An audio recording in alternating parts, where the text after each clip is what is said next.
ये 1109 BS3 गाड़ी है। इसमें हाइड्रोलिक डंपर उठता तो है, लोडिंग गाड़ी में आधा उठता है और खाली गाड़ी में पूरा डंपर उठता है। तो ये टिपिंग का जो दोनों जेग है वो खाली गाड़ी में भी जेग उठा दो तो फिर तुरंत गिरने लगता है अपने आप। और जेग के ऊपर से कहीं से ऑयल लीकेज नहीं था, तो इसका जेग जो है वो बाहर से लीकेज नहीं दिख रहा है कहीं से। तो 8 साल 10 साल जब विप्रो का ये पतले वाले जो जेग होते हैं तो उनके अंदर की कीटें सड़ जाती हैं, घिस के पतली हो जाती हैं, सड़ जाती हैं, वो टंकी के अंदर गल के चली जाती हैं। तो पंप प्रेशर बनाएगा, जेग उठेगा आधा दूर तक, तो लोडिंग गाड़ी में भी सही उठेगा। उसके बाद जो है वो डाउन होने लगता है और खाली गाड़ी में पूरा उठेगा और डाउन होने लगेगा। भरी गाड़ी में आधा जाने के बाद वो प्रेशर लीकेज होकर वापस टंकी में जाने लगता है रिटर्न पाइप से। तो उसके लिए इसका जेक हमने निकाला है और जेक की कंडीशन दिखाते हैं। ये इसका जेक हमने खोला है। जेक का किट देख सकते हैं, यहाँ से लीकेज नहीं था और ये यहाँ से भी लीकेज नहीं है और सबसे ऊपर वाले पिस्टन पे भी लीकेज नहीं है। इंटरनल लीकेज है, जैसे बॉडी में इंटरनल कट लग जाता है और खून नहीं दिखता है, ऐसे इसका ऑयल जो है लीकेज था और वो अंदर रिटर्न पाइप के थ्रू जाता है। तो कभी भी डंपर लोडिंग गाड़ी में आधा उठता है या पूरा उठने के बाद अचानक से डाउन होने लगता है तो उसका किट चेक करना ज़रूरी है। ये पिस्टन निकाल रहे हैं। अब ये निकालने के बाद चेक नट खोल के जब निकालेंगे तो वो रिजल्ट दिखाई देगा। ऐसे अंदर अंदर से जो लीकेज रहता है वो दिखता नहीं है। यहाँ पे रखा सो ये देखिए, ये इसमें ये काला जो रिंग दिखाई दे रहा है ये किट का सपोर्ट है, वो है, लेकिन ये किट जो है वो ऑयल की वजह से, ऑयल में कोई भी चीज़ ज़्यादा दिन रहेगा, भले ऑयल के लिए भी बना हो, 5-7 साल के बाद ये जेक का किट का कंडीशन ये है। ये कम से कम 1000 टुकड़े होके रिटर्न पाइप के थ्रू ये टंकी में चला जाता है, जिससे यहाँ पे गैप पड़ने की वजह से ऑयल इसके अंदर चला जाता है। यहाँ से जब ऑयल का प्रेशर आता है इसके अंदर चला जाता है और ये रिटर्न पाइप जो दिख रहा है यहाँ से फिर वो हाइड्रोलिक टंकी में ऑयल चला जाता है। मतलब पंप प्रेशर तो बनाता है लेकिन वो प्रेशर यहाँ से रिलीज़ होकर टंकी में वापस जाता है और वो डंपर को पूरा नहीं उठने देता है।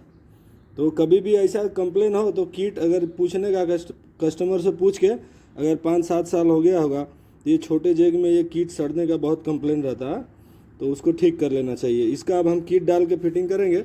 और फिटिंग के बाद जो टिपिंग करते थे, डंपर उठता था, उठने के बाद जो गिरता था, हमने उठने का गिरने का वीडियो नहीं बनाया, लेकिन किट डालने के बाद जब रुकेगा, डंपर उठाने के बाद रुक जाता है, उसका भी वीडियो बनाएंगे। छुट्टा करो। ये पहला पिस्टन जो किट हमने देखा था। अब पिस्टन के अंदर से ये तीसरे नंबर का जो सिलेंडर है, मतलब वो मेन सिलेंडर, उसमें किट नहीं आता, ये दूसरे में किट आता है, वो हमने देख लिया। अब ये तीसरा सिलेंडर यहाँ से चेक नट खोल के निकाले हैं। इसका कैसा कंडीशन है वो देखते हैं। निकालो, इसको रखो यहाँ पे, बस बस ऐसे उजाले में रखो। ये इसका जो किट यहाँ पे रहता है, किट के बाद एक सपोर्टिंग रिंग आती है। ये सपोर्टिंग रिंग खाली बचा है, ये भी आधा गायब हो गया, किट तो है ही नहीं है। तो ये किट सड़ के टुकड़े होके फिल्टर के अंदर जाके टंकी में चली जाती है रिटर्न लाइन से, यहाँ से। अब जब उठाते हैं तो इसमें भी वही काम होता है। इसमें एकदम किट नहीं है तो ज़्यादा प्रेशर रिलीज होकर यहाँ से और वो रिटर्न लाइन में टंकी में चला जाता है। तो छोटे जगहों में ये ज़्यादा तकलीफ है। ये अगर मान लो हम डालते भी हैं किट तो ये 3-4 साल के अंदर इसका फिर यही हाथ होने वाला है। तो किट कभी भी कहीं से लीकेज नहीं मिले और डंपर डाउन होता है तो सबसे पहले जेक को खोल के उसका किट चेक करना चाहिए। ये देखिए यहाँ पे किट है ही नहीं है, खाली ये वो रिंग बचा है।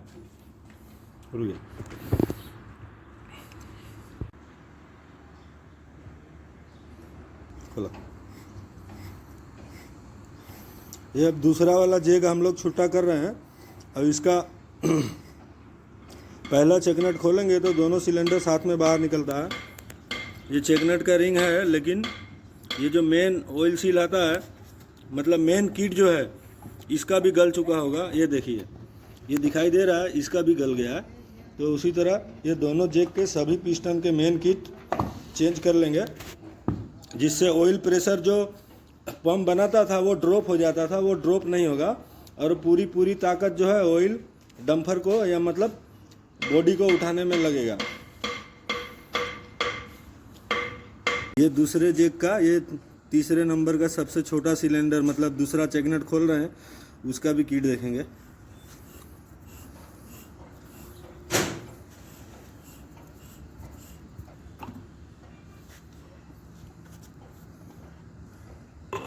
ये देखिए इसका भी किट गायब हो चुका है, थोड़ा सा है सैंपल के जैसा, ये पूरा सड़ के निकल गया है, खाली वो रिंग बचा है। कभी भी जेक का किट डालें अगर तो उसको पूरी तरह से ये मेन सिलेंडर को भी बाहर निकालना चाहिए। ये इसमें रगड़ा कीचड़ ये रहता है, ये कम मजदूरी में काम करने के चक्कर में इसको अगर नहीं खोलते हैं तो ये हाइड्रोलिक सिस्टम साफ नहीं होता है। ये देखिए ये जेक के अंदर ये सब पड़ा है, ये कचरा ही है जो सिस्टम को ख़राब करता है। तो कभी भी कस्टमर से मजदूरी भले पूरी लीजिए, लेकिन ये मेन सिलेंडर इसको खोलना चाहिए और इसको खोल के इसको साफ़ करके और उसके बाद इसमें पिस्टन और किट वगैरह डाल के फिटिंग करना चाहिए। इसको छोड़ देते हैं ऊपर ऊपर से खोल लेते हैं, वो सिस्टम सही नहीं होता। ये कचरा देखिए कितना कचरा निकला है। अभी हाइड्रोलिक कंट्रोल वाल्व कहीं पे भी जाके ये फंसेगा और ये नुकसान करेगा पूरे सिस्टम को, यहाँ तक कि पंप के प्लंजर में भी फंस सकता है और ये नुकसान करता है। लेने के लिए आए हैं सचिन में, सचिन नाके पे आशीष होटल के बाजू में एक काका का विपुल पाइप एंड हाइड्रोलिक करके दुकान है, वहाँ पे किट लेने के लिए आए हैं। और ये विप्रो का 20 नंबर का जेक का किट है, शायद यहाँ मिल जाएगा। ऐसे हमने फ़ोन किया था, काका ने निकाल के रखा, देख लेते हैं। ये वाला किट है 20 नंबर का 020 विप्रो का SST। ये सबसे छोटा किट विप्रो में आता है और ये अभी हम इसको फिटिंग का वीडियो बनाएंगे जब देख सकते हैं। कितने का काका एक? 850। कुछ डिस्काउंट में हम चलोगे साथ में? हाँ चलेंगे ना, कहाँ चलेंगे? ठीक है। ये भी आपका नाम भूल गया मैं, नाम ही भूल गया। अरे नाम बोलो ना। विपुल पाइप। अरे आपका नाम बोलो। बिंटू भाई। ये बिंटू अंकल है, ये सामान यहीं पे देते हैं। और सचिन में ये यहाँ पे पाइप रिपेयरिंग वगैरह का भी काम होता है। तो इस एरिया में कभी भी आपका कोई सामान का ज़रूरत पड़ता है तो ये मंगा के भी दे देते हैं। अगर कुछ नहीं मिला तो कुरियर से मंगा के भी दे देते हैं, मतलब काम निकाल देते हैं कैसे भी। ये नया वाला जेक का किट है और ये मेन किट होता है पिस्टन का। ये यहाँ पे पिस्टन पे लगेगा और इसमें ये किट है ना गल के ख़त्म हो गया। इसमें थोड़ा थोड़ा अंश बचा है, कहीं कहीं दिखाई दे रहा है कि किट यहाँ लगता होगा ऐसा।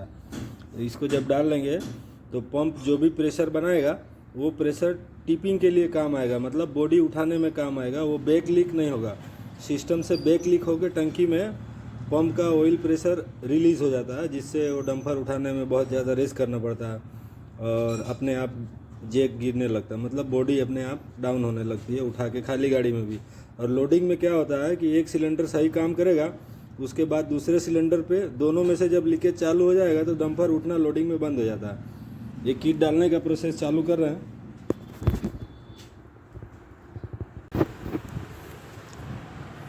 ये नया वाला किट डाल लेना है और ये चेकनट के नीचे का तीनों सील और ऊपर का ये डालने के बाद मेन पिस्टन का किट डाल लेंगे और उसको मेन पिस्टन का किट और मेन पिस्टन के शाफ्टिंग का किट नया डाल लेंगे अंदर का। और देखा ये शाफ्टिंग के अंदर जो है ना, ये इसका भी किट डाल लेंगे। डालने के बाद फिर असेंबल कर लेना है।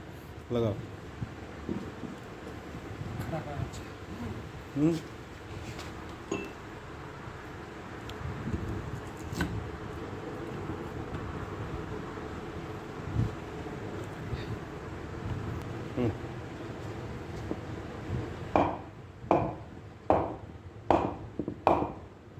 चलो चलो, सही है सही है सही है सही है सही है, बस बस। टाइट करो टाइट करो।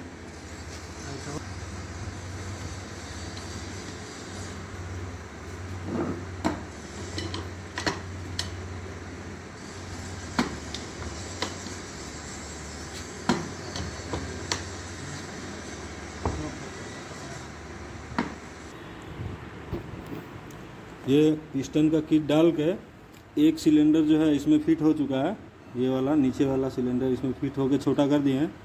अब इसका लेंथ कम हो गया है। अब ये दोनों सिलेंडर को उठा के मेन सिलेंडर के अंदर ऐसा बैठा लेंगे।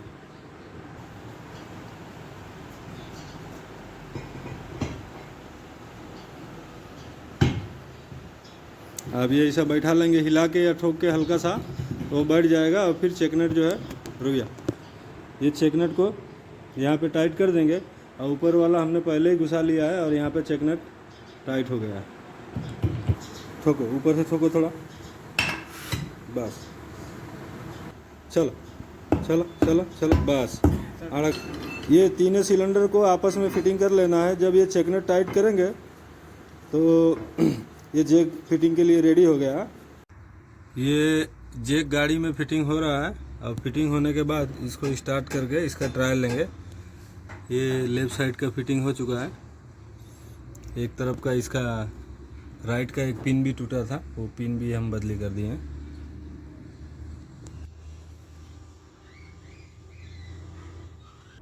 ये विप्रो कंपनी का जैक आता है जो काफ़ी डिज़ाइन में और मटेरियल में काफ़ी अच्छा आता है। इसको रिपेयरिंग करने से ये सक्सेस रहता है, अच्छा चलता है।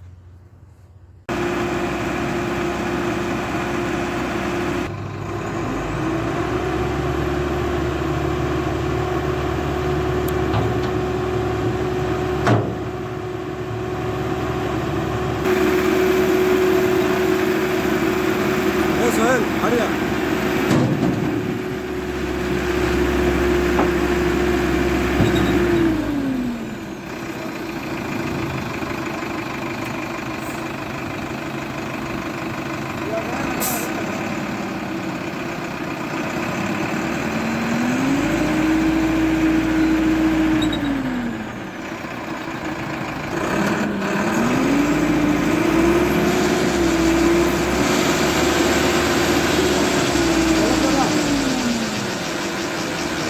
क्लच दबा के गियर डाल।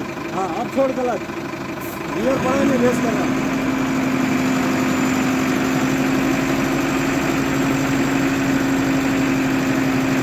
बस गाड़ी बंद कर, ऐसे ही रहने दे। ये जैक का किट पड़ गया है। किट डालने के बाद हमने जैक को फिटिंग करके ये ट्रायल ले रहे थे हम, तो जैक उड़ता, ये जो झटके से उड़ता है, तो जब भी कभी जैक फिटिंग करेंगे तो पहली बार उसके अंदर हवा होती है, वो ऑयल जाएगा, हवा अचानक निकलेगी रिटर्न लाइन में से, तब ये थोड़े थोड़े थोड़े ऐसा ऐसा ऐसा ऐसा झटका लेके उठेगा। लेकिन 2 से 3 बार जब हो जाएगा तो हर खाली जगह में ऑयल हो जाएगा, हवा बाहर हो जाएगी, तो एकदम स्मूथली एक्सीलेटर खाली छोड़ेंगे तब धीरे धीरे धीरे उठेगा। और ये गिर जाता था, खाली गाड़ी में भी गिर रहा था। अभी ये स्टेबल है। स्टेबल इसलिए है कि जो भी ऑयल का प्रेशर उधर गया है कंट्रोल वाल से, अब वो रिटर्न लाइन में लीकेज होके आ नहीं रहा, इसलिए स्टेबल हो गया। ये वीडियो आप लोग को अच्छा लगे तो लाइक करें, शेयर करें, सब्सक्राइब करें और हमारे बेल आइकन को दबा दीजिए ताकि कोई भी वीडियो का नोटिफिकेशन जो है आपको टाइम टाइम पर मिलता रहे।